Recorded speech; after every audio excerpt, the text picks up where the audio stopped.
After learning this topic, students will be able to understand why does rotor rotate when three-phase supply is given to three-phase induction motor.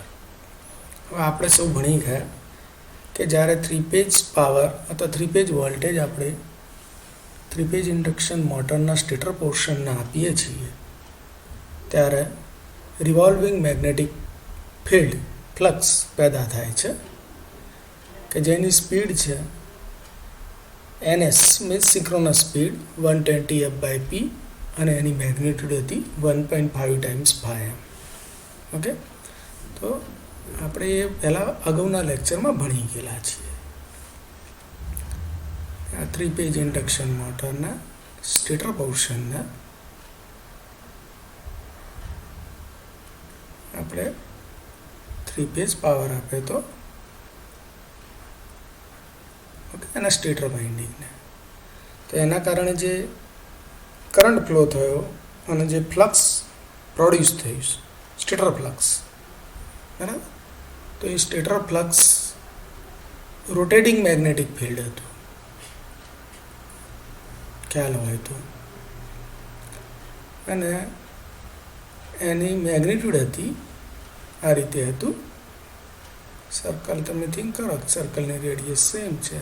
Okay, તો આની જે magnitude હતી તમારી 1.5 times φm અને rotate થતું હતું flux. કેટલી સ્પીડે flux rotate થતું હતું? સિંક્રોનસ સ્પીડે, means 120 f/p means f supply frequency અને number of pole of this three phase induction motor. તો આવું આપણને રોટેટિંગ મેગ્નેટિક ફિલ્ડ મળે છે, સેટઅપ થયું.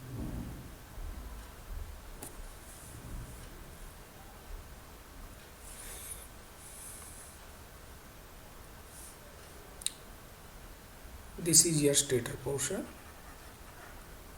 હવે જે ફ્લક્સ પેદા થઈ એ સ્વીપ થઈને ક્યાં ગયું છે? આ rotor. Okay, this is your rotor. વચ્ચે એર ગેપ છે.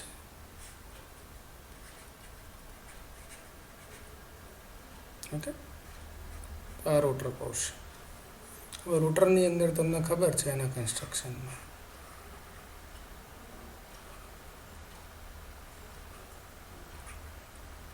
આ રીતે એના સ્લોટની અંદર શું છે? રોટર બાર છે, સ્ક્યુ કરેલા કંડક્ટર્સ, રોટર બાર્સ. ઓકે, તો આપણે જ્યારે અહીંયા થ્રી પેજ પાવર આપ્યો સ્ટેટરને અને જે ફ્લક્સ રોટર ઉપર સ્વીપ થઈ એ વિચારો. તો રોટરની જે સ્પીડ છે, આ રોટરની speed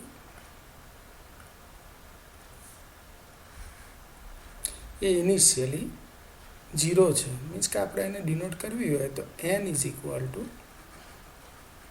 rotor speed actual speed of rotor RPM. Okay, અને સ્ટેટરની ફિલ્ડ સ્ટેટર ફિલ્ડ એની જે સ્પીડ છે એ સિંક્રોનસ સ્પીડ છે. ઓકે, તો જે ડિફરન્સ આવે તમને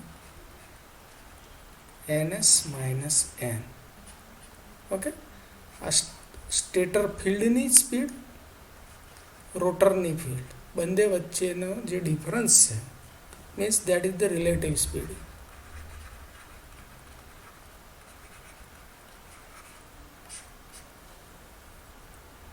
ઓકે, તો અહીંયા જે ફ્લક્સ આવ્યું સ્ટેટર ફ્લક્સ, ઓકે, અહીંયા પણ શું છે? સ્લોટ છે અને એની અંદર બાર છે, આ રોટર પોર્શન, એમાં બાર છે, એ કંડક્ટર્સ છે અહીંયા બધા. તો આ કંડક્ટર્સની અંદર EMF પેદા થશે, કારણ કે તમારી જોડે રિલેટિવ સ્પીડ છે. હા,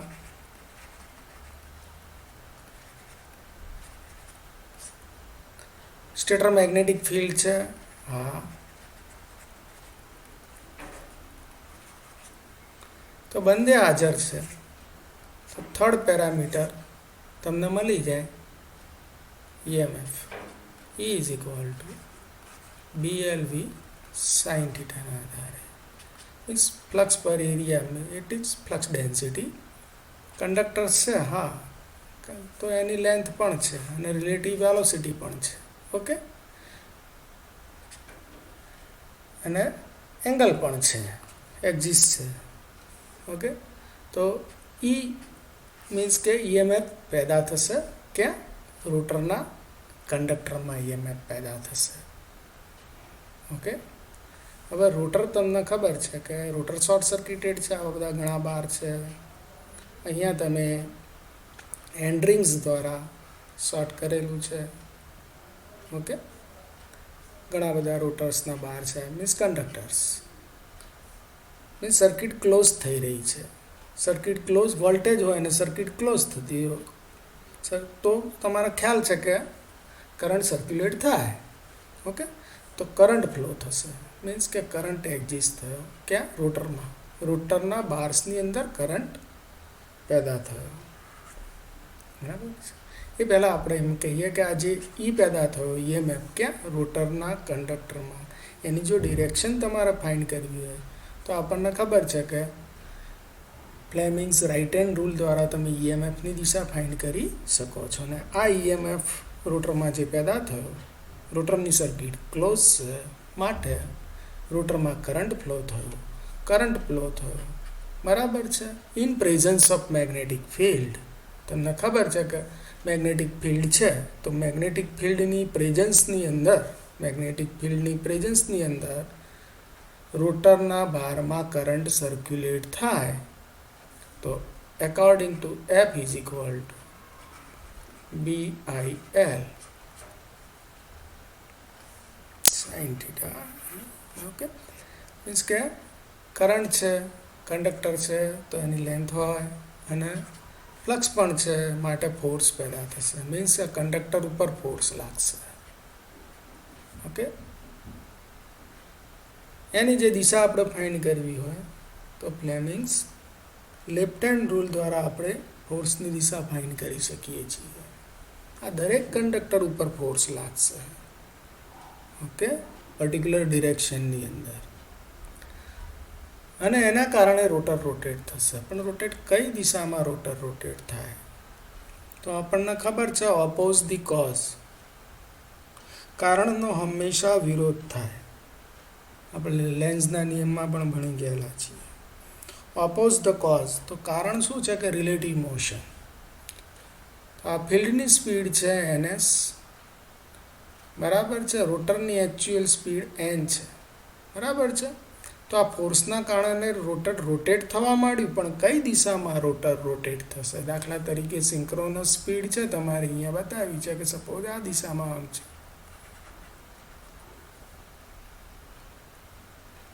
જે સ્ટેટર ફિલ્ડની સ્પીડ NS ઓકે હવે જે રોટર રોટેટ થયું એ કઈ દિશામાં રોટેટ થવું જોઈએ તો કે ઓપોઝ ધ કોઝ કોણ તો કે રિલેટિવ મોશન તો રિલેટિવ મોશનનો વિરોધ મીન્સ આ ટર્મ ક્યારે ઓછી થાય જો એનની વેલ્યુ વધે બરાબર છે કઈ દિશામાં તો કે આની જ દિશામાં જો એની વિરુદ્ધ દિશામાં જાય તો શું થાય NS - n તો એ તો ખોટું પડે ખ્યાલ આવે કે નહીં તમને તો એ જ દિશાની અંદર જે દિશામાં સ્ટેટર ફ્લક્સ છે તે જ દિશામાં રોટર ફરે તો જ આ ડિફરન્સ ઓછો થાય ઓકે ખ્યાલ આવે ને તમને તો રોટર રોટેટ એ દિશામાં થશે કે oppose the cause means relative motion means NS - n તો એનની વેલ્યુ વધશે એનની વેલ્યુ ક્યારે વધે જો NSની દિશામાં જ વધતો હોય તો NSની દિશામાં વધે મીન્સ n શું છે એકચ્યુઅલ સ્પીડ તો મોટર કઈ દિશામાં રોટેટ થશે જે દિશામાં સ્ટેટર ફ્લક્સ હશે તે જ દિશામાં રોટર રોટેટ થશે મીન્સ રોટર રોટેટ થવાની ડિરેક્શન પણ જે સિંક્રોનસ સ્પીડ જે ફિલ્ડની દિશા એ જ દિશાની અંદર રોટર પણ રોટેટ થશે આ તમારું રોટર રોટેટ થશે ઓકે આ રોટર રોટેટ થશે હવે બંને ફિલ્ડ, રોટર ફિલ્ડ અને સ્ટેટર ફિલ્ડ બંનેની કમ્બાઈન ઇફેક્ટથી પણ તમે નક્કી કરી શકો કે રોટર કઈ દિશામાં ફરશે.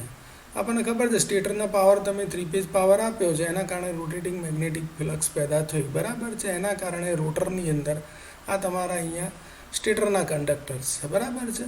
અહીંયા રોટરના કંડક્ટર છે, અહીંયા આ બધા રોટર્સના કંડક્ટર્સ છે, બરાબર છે. અહીંયા વચ્ચે એર ગેપ હતી, આ રોટર્સના કંડક્ટર્સ છે અહીંયા સપોઝ. ઓકે, હવે રોટરના કંડક્ટર્સની અંદર શું પેદા થયો? ઈએમએફ પેદા થયો. ઈએમએફ પેદા થવાનું રોટર સર્કિટ ક્લોઝ છે, માટે એમાંથી કરંટ ફ્લો થશે, અને કરંટ એ દિશામાં ફ્લો થશે કે અપોઝ ધ કોઝ. ખબર છે લેન્ઝના નિયમ દ્વારા કે કારણનો હંમેશા વિરોધ થાય, તો એ કરંટની દિશા એ આઉટવર્ડ તમને મળશે, અને કરંટની દિશા આઉટવર્ડ મળે. તમે જમણો હાથ લો અને જમણા હાથના અંગૂઠાને તમે બહારની દિશામાં રાખો અને આગળીઓને વીંટાળો, તો તમને જે ફ્લક્સ મળશે આ રીતે એન્ટી ક્લોકવાઇઝ દિશામાં મળશે, બરાબર છે. કયું ફ્લક્સ થયું? કે આ રહ્યું રોટર ફ્લક્સ થયું તમારું, બરાબર છે. ઓકે, તો રોટર ફ્લક્સ તમને આ રીતે મળ્યું. હવે તમે બે ફ્લક્સની કમ્બાઈન પર વિચારો, સુપર ઇમ્પોઝ કરો, બરાબર છે. તો આ જે ફ્લક્સ છે એ ફ્લક્સ છે એ રોટર કરંટના કારણેનું ફ્લક્સ છે, અને આ તમારું સપોઝ સ્ટેટર ફ્લક્સ છે, બરાબર છે. તો અહીંયા શું છે કે આ બંને એકબીજાને મદદરૂપ થાય છે, એટલે વધે છે. અહીંયા આ નીચે જાય છે, બરાબર છે, રોટર કરંટનું ફ્લક્સ, અને આ સ્ટેટર કરંટનું ફ્લક્સ બંનેની સેમ ડિરેક્શન છે, એટલે આ બાજુ ફ્લક્સની લાઈનો વધી જશે, આ બાજુ ફ્લક્સની લાઈનો શું થશે? વધશે. અહીંયા જુઓ તમે કે સ્ટેટર ફ્લક્સ અને રોટર ફ્લક્સ ઓપોઝિશન ડિરેક્શનમાં આવે છે, એટલે અહીંયા ફ્લક્સની લાઈનો શું થઈ જશે? ઘટી જશે. અને એના કારણે અહીંયા એક સાઈડે ફ્લક્સની લાઈનો વધી ગઈ ને એક સાઈડે ઘટી ગઈ, તો એના કારણે higher to lower force create થશે. જે એને એ ફોર્સ કોના ઉપર આવવાનો છે? ભાઈ કંડક્ટર્સ ઉપર. કયા કંડક્ટર્સ? કે રોટરના કંડક્ટર ઉપર. રોટરના કંડક્ટર ક્યાં રાખેલા છે? કે રોટરના સ્લોટમાં રાખેલા. તો ફરશે કોણ? તો કે રોટર ફરશે. ઓકે, દરેક કંડક્ટર ઉપર ફોર્સ લાગશે ને, અને તમને ખબર છે કે રિઝલ્ટન્ટ તમારે ટોર્ક પણ પેદા થશે.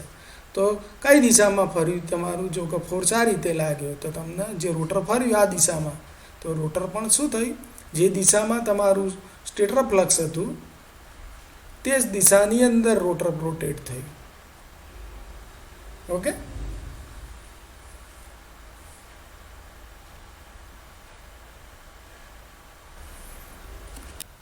રોટર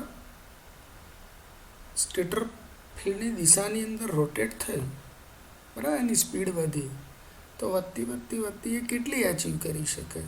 સિંક્રોનસ સ્પીડથી વધી શકે? ન વધી શકે. એટલે મીન્સ કે એને એટેન જ નહીં કરી શકે સિંક્રોનસ સ્પીડને. તો શા માટે એટેન એચીવ કરી શકે એટલા સુધીની? કે વધતી જો તમારી આ જો મોટરના રોટરની સ્પીડ વધતી જાય, તો રિલેટિવ સ્પીડ જો આના જેટલી જ થઈ જાય, રોટરની speed, actual speed, synchronous speed જેટલી જ થઈ જાય, તો રિલેટિવ સ્પીડ શું થઈ ગયું? 0 થઈ ગઈ. મોટરિંગ એક્શન વિચારો તો, ફક્ત મોટરિંગ એક્શન. અને 0 રિલેટિવ સ્પીડ હશે તો તમારા જે ઈએમએફ પેદા નહીં થાય, અને ઈએમએફ પેદા નહીં થાય તો કરંટ સર્ક્યુલેટ નહીં થાય, અને કરંટ સર્ક્યુલેટ નહીં થાય તો ફોર્સ પેદા નહીં થાય.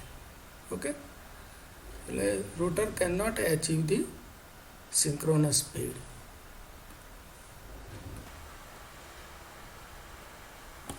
Vote is slip? બહુ ઇમ્પોર્ટન્ટ પેરામીટર્સ છે. 3 ફેઝ ઇન્ડક્શન મોટરના પરફોર્મન્સમાં સૌથી ઇમ્પોર્ટન્ટ પેરામીટર છે સ્લીપ. ઓકે, તો પહેલાં આપણે એને સમજીએ. What is the slip? તો કે જે difference between the synchronous speed means કોની સ્પીડ છે? રોટેટિંગ સ્ટેટર ફિલ્ડ મીન્સ કે રોટેટિંગ મેગ્નેટિક ફિલ્ડ કઈ સ્પીડે ફરે છે? તો કે સિંક્રોનસ સ્પીડે ફરે છે. ઓકે, અને મોટરના રોટરની એક્ચ્યુઅલ સ્પીડ, તો કે તમે એને એમ દર્શાવેલી છે. તો આ જે ડિફરન્સ છે એને તમે સ્લીપ કહો છો. ઓકે, હવે એને તમારે પર્સન્ટેજમાં બતાવો છે. ઓકે, તો NS જેટલું હોય તો 100%. ઓકે, તો NS માઇનસ એન છે તો કેટલા, તો કે NS minus N upon NS into 100. એ તમારી શું થઈ, પર્સન્ટેજ સ્લીપ થઈ. પર્સન્ટેજની અંદર વિથ રિસ્પેક્ટ ટુ સિંક્રોનસ સ્પીડના રિસ્પેક્ટની અંદર પર્સન્ટેજની અંદર તમારે સ્લીપને ડિનોટ કરવી હોય તો કે slip S is equal to NS minus N upon NS. NS શું છે, સિંક્રોનસ સ્પીડ, જે સ્પીડે સ્ટેટર ફિલ્ડ રોટેટ થાય છે તે. એન શું છે, એકચ્યુઅલ સ્પીડ ઓફ રોટર, બંને RPMમાં જ છે. ઓકે, અને પર્સન્ટેજમાં બતાવવું હોય તો મારે શું કરી દેવાનું, મલ્ટીપ્લાઇડ બાય 100 એટલે પર્સન્ટેજની અંદર આવી જાય.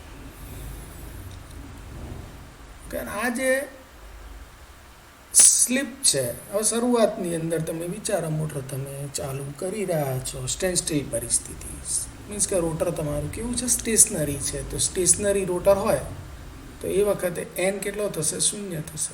સ્ટેશનરી હશે ત્યારે એન શું થશે, 0 થશે, 0. મોટર ફરતું નથી એટલે રોટર રોટેટ થતી નથી, બરાબર છે. તો સ્લીપની value NS minus 0 upon NS. Okay, તો સ્લીપની વેલ્યુ 1 મીન્સ પર્સન્ટેજમાં બતાવવું હોય તો 100 means slip at the stationary situation, એટલે સ્ટેન્ડ સ્ટીલ કન્ડિશનમાં, જ્યારે મોટરનું રોટર રોટેટ થતું નથી, જ્યારે તમે પાવર આપો શરૂઆતની અંદર કે રોટેટ ચાલુ જ નથી હોતું, તમે જ્યારે પાવર આપો છો ત્યારે રોટરની સ્પીડ N0 છે, તે વખતની પરિસ્થિતિ કે ક્યાં તો યુનિટી ક્યાં તો પર્સન્ટેજની અંદર, કાં તો 100%.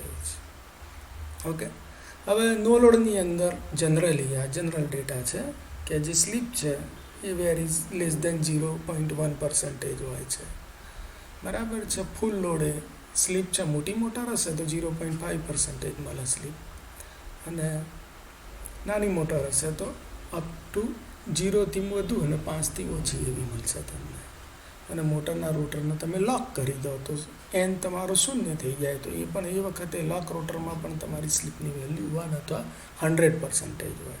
જનરલી સ્લીપની વેલ્યુ વધારે એ ખરાબ, કારણ કે તમે લોડ લો છો તેમ મોટરની સ્પીડ દબાય છે. એટલે જનરલી જે માર્કેટની અંદર જે તમે પરચેસ કરવા જાઓ ત્યારે ખાસ ધ્યાન રાખવાનું કે સ્લીપની વેલ્યુ તમે જ્યારે પરફોર્મન્સ લોડ ટેસ્ટ લો તમે મોટરનો, ત્યારે સ્લીપ પેરામીટર્સ મેઝર કરવાનું, એટલે બિલો 5% હોય તો ચલાવી લેવાય એમ, નાની મોટર હોય તો. ઓકે, હવે આપણે આજે રોટરની અંદર કરંટ પેદા થયો, કરંટ સર્ક્યુલેટ થયો, એ જે કરંટની ફ્રીક્વન્સી કેટલી હશે. ઓકે, સ્ટેટરમાં આપણે કરંટ એસી ફ્લો થયો તો રોટરની અંદર પણ એસી કરંટ જ હશે, અને તો એસી કરંટ હશે તો એની ફ્રીક્વન્સી કેટલી એ પ્રશ્ન થાય આપણને. ઓકે, તો જે રિલેટિવ સ્પીડ આવી NS માઇનસ એન, અને ફ્રીક્વન્સી સપોઝ ખબર નથી કેટલી છે પણ એફડેસ છે. એફડેસ મીન્સ રોટરની ફ્રીક્વન્સી, પોલ તો તમારા પી છે. ઓકે, હવે સ્ટેટર ફ્રીક્વન્સી એફ હતી અને સિંક્રોનસ સ્પીડ હતી તમારી NS. ઓકે, તો બંનેનું તમે ડિવાઇડેશન લો તો we will find NS minus N upon NS is equal to F dash upon F. F dash શું છે, rotor current frequency of rotor current.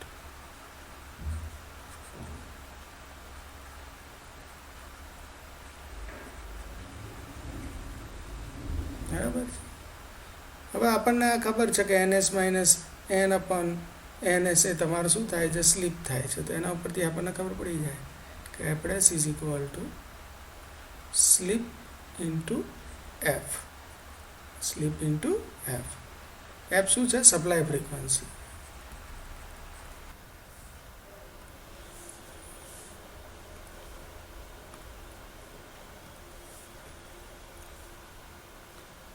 Suppose 4 પોલની મોટર છે, બરાબર છે, અને ફ્રીક્વન્સી તમારી 50 હર્ટ્ઝ છે, તો 120/50 એટલે તમારી સિંક્રોનસ સ્પીડ આવશે 1500 RPM. બરાબર. આ મોટર સપોઝ એના રોટરની એકચ્યુઅલ સ્પીડ છે 1440 RPM.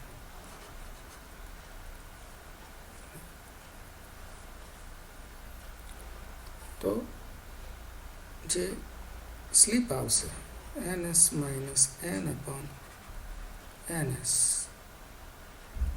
બરાબર છે. Slip is equal to 1500 minus 1440/1500.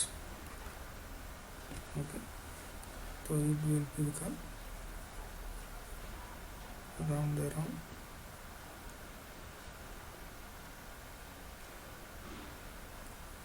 0.04. Okay, અને પર્સન્ટેજમાં તમે જુઓ તો 100 ગુણી દો તો 4% જેવી મળે. આપણે વેલ્યુમાં વિચારવા એટલે ઓકે 0.04. ઓકે, હવે તો રોટર કરંટની ફ્રીક્વન્સી કેટલી?